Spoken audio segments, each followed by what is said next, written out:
Eeyyee akkuma isaan jedhan ji'oota dheeraa booda diraamaa hireedhaan walitti deebi'uuf jenna. Inna lanaa wanta addaan cituuf hin qabu.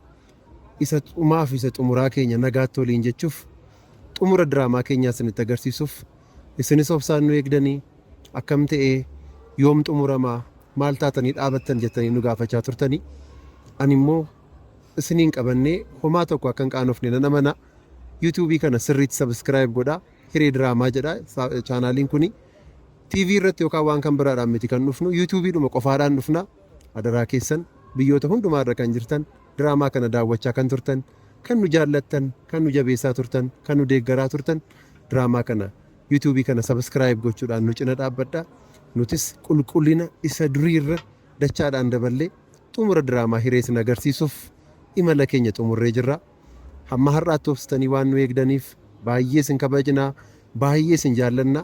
Alana garuu xumura isaa haala ajaa'ibsiisaa ta'een isinitti agarsiisna. Baay'ee isin jaallannaa, baay'ee isin kabajnaa.